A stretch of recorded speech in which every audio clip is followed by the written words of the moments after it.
తక్కువ ఖర్చుతో ఎక్కువ పంట పండించి రైతులు ఆర్థికంగా ఎదిగి సంతోషంగా ఉండాలన్నదే ప్రభుత్వ ఆశయం, తమ లక్ష్యమని రాష్ట్ర పరిశ్రమల శాఖ మంత్రి దుద్దిళ్ల శ్రీధర్ బాబు అన్నారు.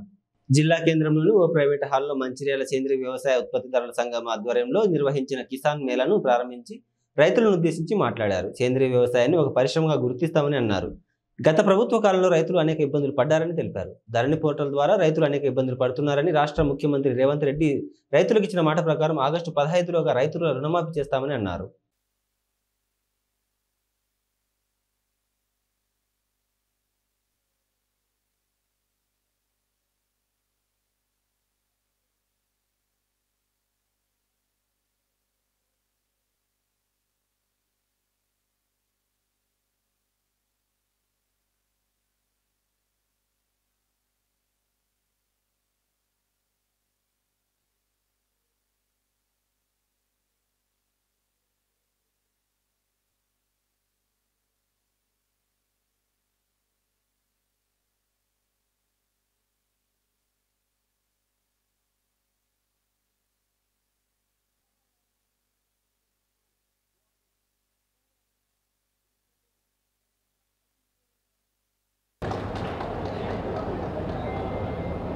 ఇప్పుడు సందర్భాన్ని అందరూ స్టాఫ్ దాన్ని వేసేసి స్టాఫ్ ముఖ్యంలో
ఈ సేంద్రియ వ్యవసాయానికి సంబంధించి మీకు ఒక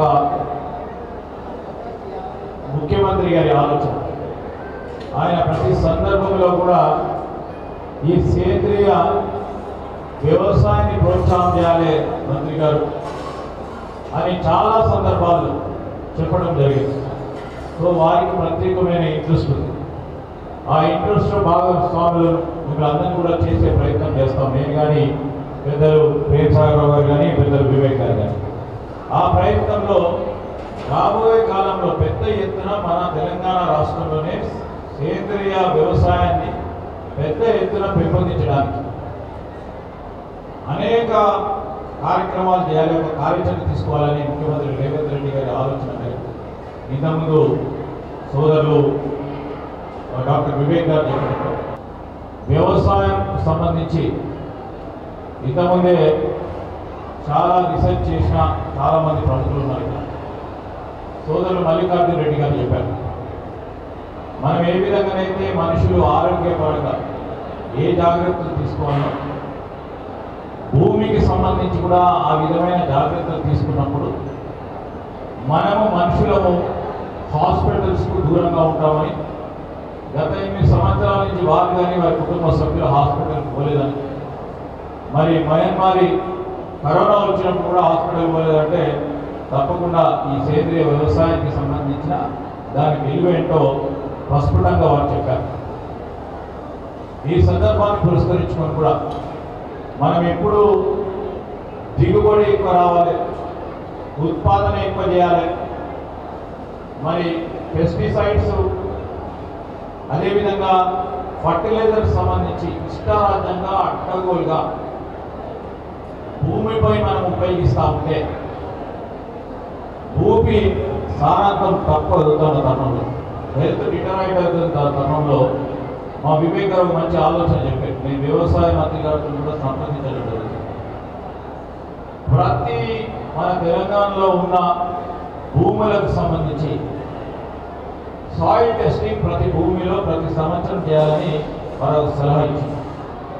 తప్పకుండా ఈ ప్రతిపాదన వ్యవసాయ మంత్రి గారి ముందుగా ముఖ్యమంత్రి గారు పెట్టుకుంటే ప్రతి ఒక్కరికి రిపోర్ట్ మనం ఏ విధంగా అయితే మనము హెల్త్ టెస్ట్ చేపిస్తున్నాము ఆ విధంగా చేసే ప్రయత్నంలో వ్యవసాయ అధికారులకు తెలియజేసే ప్రయత్నంలో ఒక ప్రయత్నం మొదలుపెట్టాం. తప్పకుండా మంచిర్యాల నుంచి మొదలు పెడితే ఆదర్శంగా ఉంటుంది. ఎందుకంటే మీ శాసనసభ్యులు ప్రేమ్ సాగర్ రావు గారు దీని పట్ల ఆసక్తి ఉంది, ఉత్సాహం ఉంది, ప్రోత్సాహం చేయాలనే ఆలోచన ఉన్న ఒకరు ప్రేమ్ సాగర్ రావు గారి దగ్గర నుంచే మొదలుపెట్టే ప్రయత్నం వ్యవసాయ మంత్రి గారితో కూడా మాట్లాడి మరి ఈ కార్యక్రమం కార్యాచరణ తీసుకొని దానివల్ల చాలామంది ఎడ్యుకేట్ అవుతారు. రైతు సోదరులు ఎంత భూమి సారాంశం తక్కువగా ఉంటుందో అన్ని ఫర్టిలైజర్స్ మనం ఉపయోగించాల్సి వస్తుంది.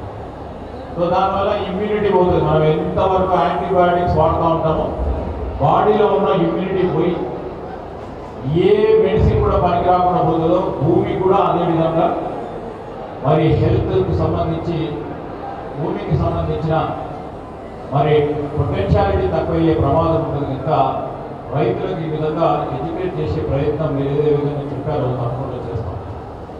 అదే క్రమంలో ఈరోజు ఆర్గానిక్కి సంబంధించి అందరూ కూడా అనుకుంటూ ఉంటారు ఇళ్ళలో కానీ middle class, upper middle class, lower middle class కానీ ఈ ఆర్గానిక్ సంబంధించిన ఉత్పత్తులు ఏవి ఉంటాయో పూర్తిగా ఖరీదైనవని చాలా వరకు ముందుకు రాదు. ఆ ప్రయత్నంలో మనం దాన్ని కాస్ట్ ఇన్పుట్ కాస్ట్ ఏ విధంగా తక్కువ చేయాలి. ఎందుకంటే చాలా సందర్భంలో ఇప్పుడు మిత్రులు చెప్పారు అగ్రోటెక్ ఇండస్ట్రీస్ పరంగా బయో ఫర్టిలైజర్స్, బయో పెస్టిసైడ్స్. మరి ఆ బయో ఫర్టిలైజర్స్, బయో పెస్టిసైడ్స్ ఎక్కడ లభ్యత ఉంటుంది? ఏ విధంగా అందరికీ గోమూత్రం దొరకాలంటే దొరకదు, అందరికీ ఆ పెంట దొరకాలంటే దొరకదు. అందరికీ దానికి కావాల్సిన ఈ బయో ఫర్టిలైజర్స్ అందరికీ దొరికే క్రమంలో ఇలాంటి ఎఫ్పిఓలు వాళ్ళని ఎడ్యుకేట్ చేస్తే కొంతమంది ముందుకు వచ్చే ప్రయత్నం చేస్తారు.